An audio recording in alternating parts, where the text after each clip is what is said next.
Hey, y'all, I want to thank you for stopping in to see Madge and me this afternoon at our channel. This channel is to tell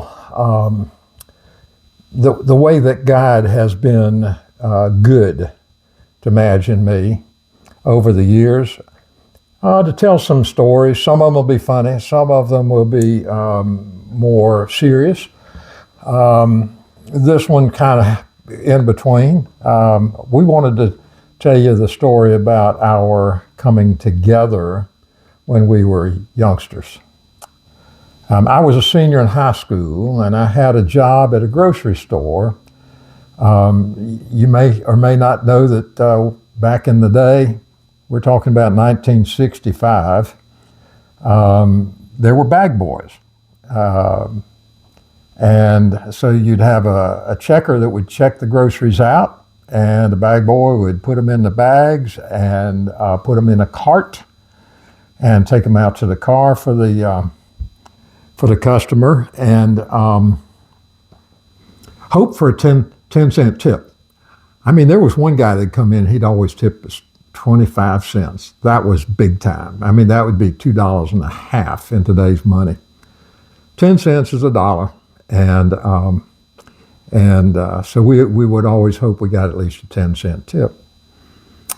And by the way, back then, my income there was an hourly wage of 87.5 cents an hour. That'd be like $8.75 today. I did look that up to see what the actual number would be. So Madge's family didn't live far from there. I didn't live far from there. We didn't live far away from each other at all, just a number of blocks. And I would see Madge and her mama come in to the grocery store, and I was just enamored with this woman right from the start.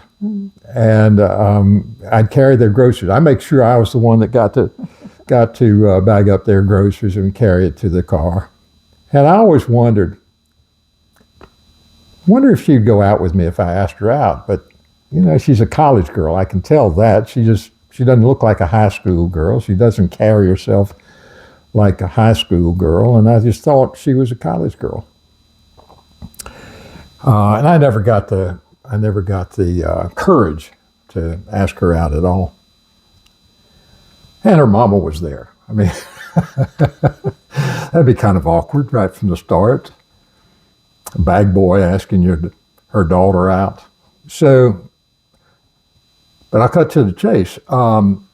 After several months, her parents decided that they should change churches. And they chose the church that I went to as the one they would go to. And I saw her. She came into my high school group, Sunday school class. I was taken aback. I knew she no way she was a high schooler, but she was. Matter of fact, she was a year behind me, but I didn't have a clue about that at that time either. And I still didn't have the nerve to ask her out. The deal is that Madge had this aura about her that she was more classy than I. She was more sophisticated. I don't know exactly how to say that, but she wasn't uppity, nothing like that. She was not high key. She was low key. But she was genuinely at a higher level than I was. I know you say I wasn't, but I was, and you still are.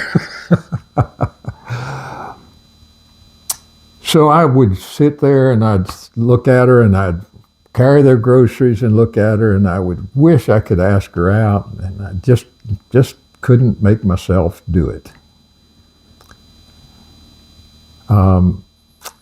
But eventually, it got to be June 22, 1965, our high school Sunday school class had a picnic at one of the girls' homes. And then from there, we were going to go to a putt-putt miniature golf course and play there. Well, because of my job, I was always late for something like that. And by the time I got to the picnic, there was only one seat left. It was right next to Madge Porter. I was thrilled, so I sat down there. And I didn't have the nerve to, quote, ask her out. So I just turned to her and I said, "Have you got a ride to the putt-putt?" And you said? I don't remember. She said no, didn't have a ride. She told me later that was a bald-faced lie. That she actually had a ride. She had to get to another girl and say, "Hey, I'm going to go somewhere with someone else. I'm going to ride to the putt-putt with Jimmy." But the reason I asked her that way was, if she didn't want to go with me, she could say, "Oh yeah, I've got a ride." And if she did want to go with me, she could tell me she didn't have a ride, whether it's true or not, and we would go together. And lo and behold, she said no, she didn't have a ride. And I said, "Would you like to go with me?" And she said, "Yes, I would." So we go over to the putt-putt, and she let me pay for her. I mean, I'm bound to determine, if I've got a girl with me, I'm going to pay for it. So I did. And I thought, well, that's pretty promising. So we had a very enjoyable first date. I call that a first date, even though it started halfway into the party. The reason I'm telling you that is because our wedding was 3 years to the day from that day. So the next day, after the picnic and the putt-putt, the next day was a Wednesday, and my dad told me at the breakfast table, he said, "Jimmy, I'm going to need you to go down to the lake." We had a lake house and a boat and all that. He said, "I'm going to need you to go down to the lakes." He said, I forgot to turn the well pump off when we left on Saturday, and I need you to go down there and turn that off." And I said, "Yes, sir. Would it be all right with you if I call Madge Porter and see if she would go with me?" And he said, "Well, it'd be all right if you do that as long as you take Tim with you." Well, Tim was my 10-year-old younger brother. And I said, "Well, I'd be fine." So I called her up on the phone and asked her, would she like to go to the lake with me? And she asked her mama, and her mama said, "Well, sure, it'll be all right as long as he's willing to take Paul." That was her younger brother. We were well chaperoned on our first date. That would be actually our second date. And but my dad told me, he was a pastor, and my dad told me, whatever you do, you're going to have to be here in time for prayer meeting. And do not be late. So I knew that was a given. So we get down there and we're having a good time. And I said, "Well, I know you want to water ski. Let me help you get started." And she had never water skied. So I put Tim as the driver. Tim, my 10-year-old brother, he was the driver of the boat. And I got down the water with her so that I could help her get up. I got the skis on her feet, and I got my arms, I was behind her, and I got my arms around her. I wasn't really hugging her. I was steadying her. I wouldn't have had the nerve to be hugging her at this point, obviously. But I had her skis in my hand, and I had her right here. And I said to Tim, "Hit it." And of course, he gave it everything it had, and she came straight up out of the water. First try. And they started going around the lake. And I don't know if you know this, but the driver of the boat and the skier can't hear each other ever because you've got that motor between the two of them. And so they can't hear each other. But if you're on the shore, then you can hear what's going on out there. And as she was going around, Madge was just screaming, "Slow down, slow down, slow down." And Tim, he couldn't hear her, and so he finally stood up in the boat, and he turned around, he threw out his arms, and he said, "That's as fast as it'll go." Thought she wanted to go faster. So anyway, she came around, and I let go of the rope. She came right on into the shore there, and everything was just fine. A little funny other side note was that her brother Paul, it was time for us to leave. I'd tied the boat up, but we were ready to go. And because the old man had said, be home, in time for the prayer meeting. And so Paul says, "I've lost my glasses." And we looked and we looked and we looked. And finally I said, did you wear them while you were in the lake? "Yes, I did." And so I diving down and feeling all around on the ground under the water and trying to find the glasses. And finally he says, "Oh, I remember, I put it in the pocket of the boat." So we got the glasses. Well, now by this time we're late. And it's about an hour drive home. And I was in a convertible. We had a 61 Impala convertible, really nice car. Had the top up, but you know how much racket that can make if you're going fast. Well, I drove home at 100, 105, 110 miles an hour, almost all the way.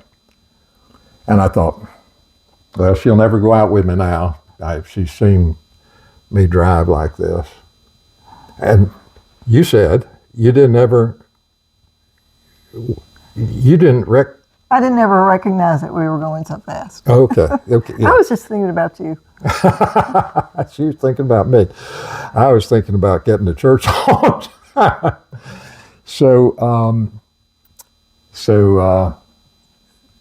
We didn't date a lot for a good little while. I would ask her out from time to time.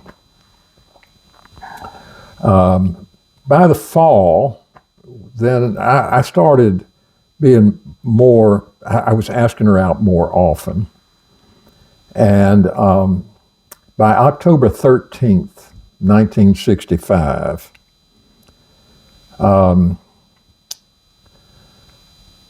it was on a Wednesday night, and I was bringing her home from the Wednesday night service at church. And I kept thinking to myself, this isn't going to go anywhere. She's just a higher class person than I am. And that was the truth. She was always well, let me just put it to you this way. I had been suspended from school a couple of times. I was expelled from school finally.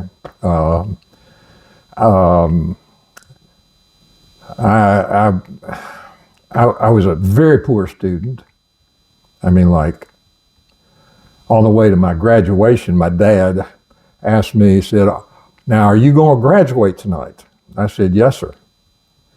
And he waited a few seconds. He said, "I'm not asking you if they're going to put something in your hand when you walk across the stage. I'm asking you, will there be a diploma that they put in your hand?"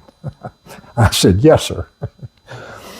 And third time, he says, "Let me tell you something, son. If we get home and you can't produce a diploma, I'm going to be one angry man after sitting through 500 kids walking across that stage.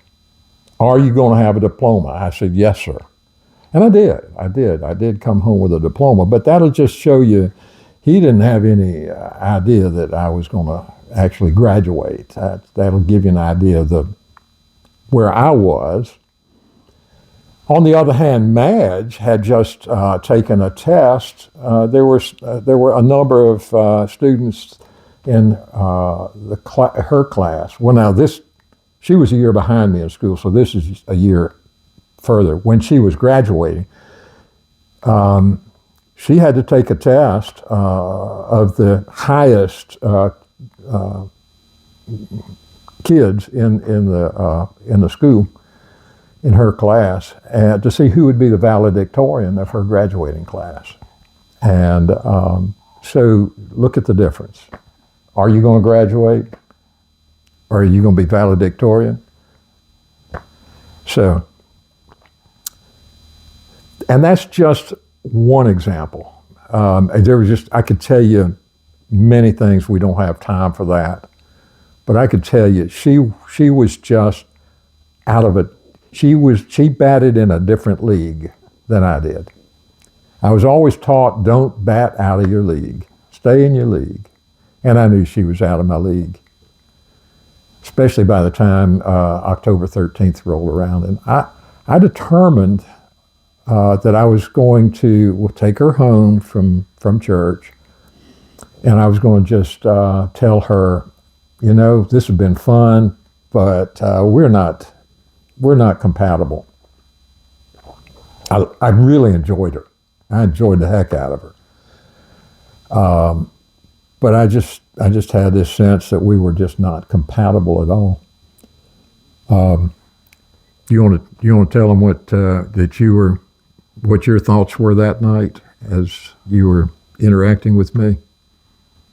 Do you remember? No. Anyway, she told me afterwards, a good long time after that she had already sensed that was the end. And she had prepared herself. She had not let herself really get, quote, involved with me emotionally, so that if this day came, she would be safe and sound. Well, here's what happened, y'all.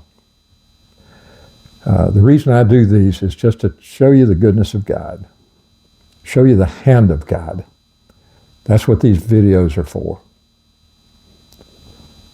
And to give you some insight into our lives.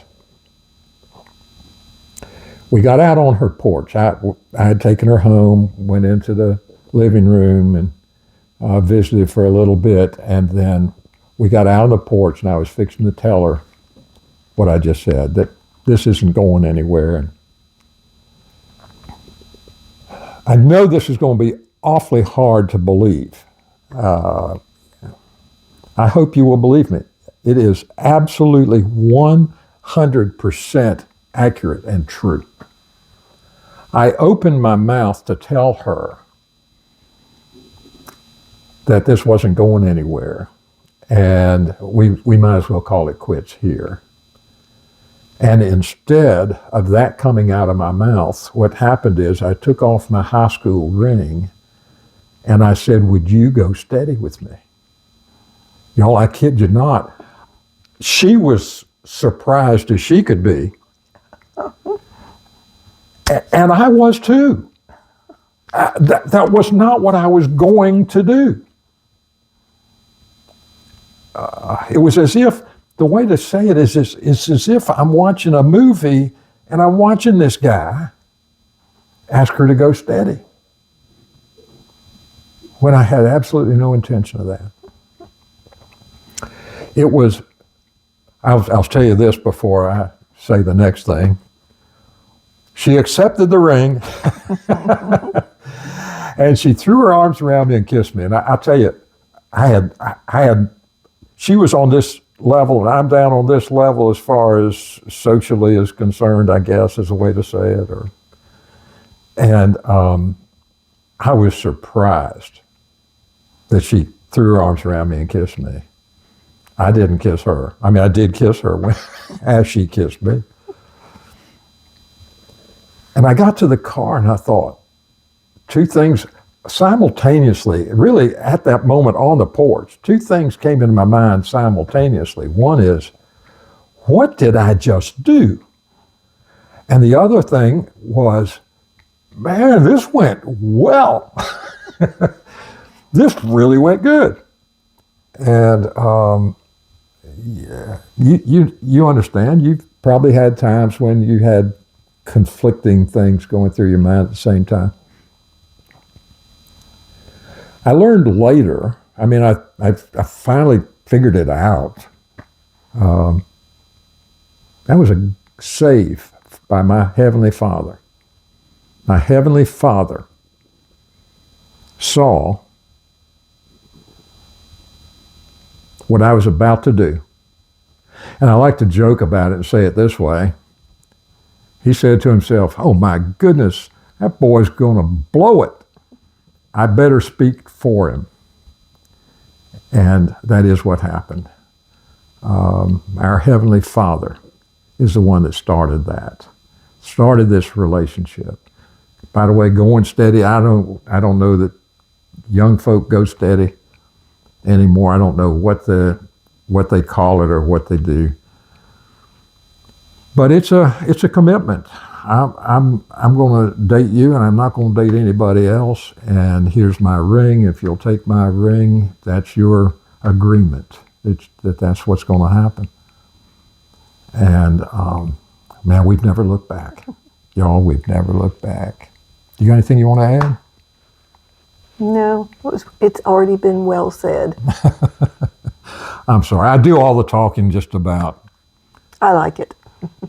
Sometimes we'll be sitting here in the living room talking together, and I guess I get on some kind of a story that's not interesting to her, and I'll watch her go to sleep in the chair. Anyway, that's who we are, y'all. And just wanted to share that story. It's just such a wonderful story of God's care for two of his children. I appreciate you stopping in, letting me give you that story, and we'll tell others as time goes on.